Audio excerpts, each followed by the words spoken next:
ጎንደር ዩኒቨርሲቲ በአካባቢውና በሀገሪቱ የሚስተዋሉ ተግዳሮቶችን በሳይንሳዊ ምርምር ለመፍታት ያለመ ዘመናዊ የቴክኖሎጂና ኢኖቬሽን ኢንኩቤሽን ማዕከልን መርቋል። ማዕከሉ የዩኒቨርሲቲው የምርምር ውጤቶችን ወደ ተግባራዊ መፍትሄዎች በማሻገር ረገድ አዲስ ምዕራፍ እንደሚከፍት ይጠበቃል። በዩኒቨርሲቲው የኢንፎርሜሽን ሲስተም የሶስተኛ ዓመት ተማሪ ሆነው ዋሲሁን አበራ ማዕከሉ በተለይም ችግር ፈቺ ምርምሮችን በማፍለቅ ረገድ ያለውን አቅም እንዲህ ይገልጸዋል። እኛ በሁለት ፕሮጀክቶችን ይዘን መተናል። ራስ ደጀን ይሰኛል። የመጀመሪያው ስማርት ባጃጅ ይሰኛል።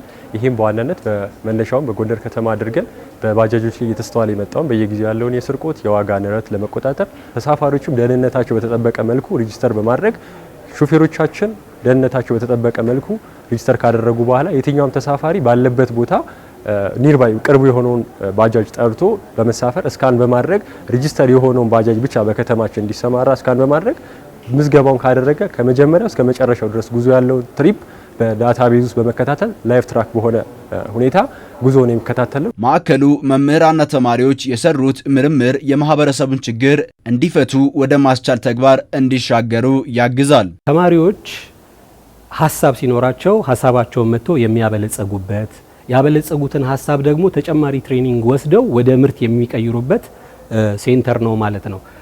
ብዙ ጊዜ ዩኒቨርሲቲ እንደሚባለው ሪሰርች ይሰራል፣ ሼልፍ ላይ ይቀራል ነው። ነገር ግን ይህ ሴንተር መምህራንና ተማሪዎች የሰሩትን ስራ ኖውሌጅ ወደ አፕላይድ ሪሰርች ይቀይራሉ።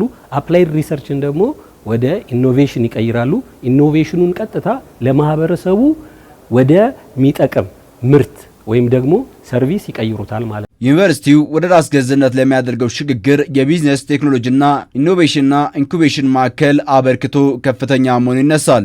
በጣም የምንኮራበት እንደ ጎንደርና አካባቢ ማህበረሰብም ትልቅ እድል ይፈጥራል ብዬ እኔ እምነት የጣልኩበት የቢዝነስና ኢኖቬሽን ኢንኩቤሽን ማዕከላችን ከብዙ ጥረት በኋላ ተሳክቶልን በዩኒቨርሲቲው ማህበረሰብ ውስጥ ተማሪዎች፣ አካባቢ ያሉ ወጣቶች በተለይ የፈጠራ ሀሳብ ያላቸው በዚህ ማዕከል መጥተው አሰልጣኞች ተመድበውላቸው አስቻይ ሁኔታዎች ተመቻችተውላቸው የሚያስፈልጉ ቁሳቁሶች ተሟልተውላቸው ፈጠራቸው ሀሳብ ብቻ ሆኖ እንዳይቀር ወደ መሬት እንዲወርድና ውጤት እንዲያመጣ የሚያስችል ተቋም ነው መረቅ ነው።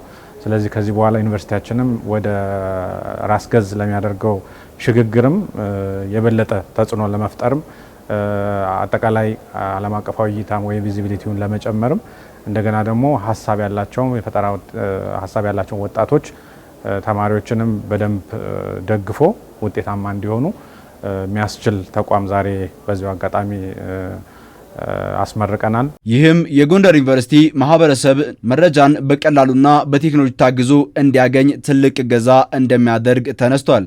የተከፈተው የኢንኩቤሽንና ኢኖቬሽን ሴንተር እንግዲህ በንድፈ ሀሳብ የሚሰጠውን ትምህርት በተግባር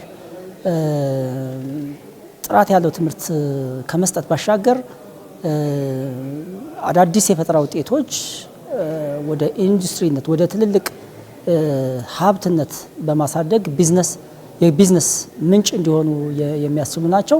የቢዝነስ ምንጭ ብለን ስናስብ ደግሞ ዩኒቨርሲቲው አሁን በቅርቡ በቀጣይ የሀገራችን አዲስ ዓመት ይሆናል ተብሎ የሚጠበቅ ተቋም ነው። ዝግጅቱን አጠናቆ በትምህርት ሚኒስቴር ተገምግሞ እንግዲህ የመጨረሻውን ውሳኔ ነው እየጠበቀ የሚገኘው።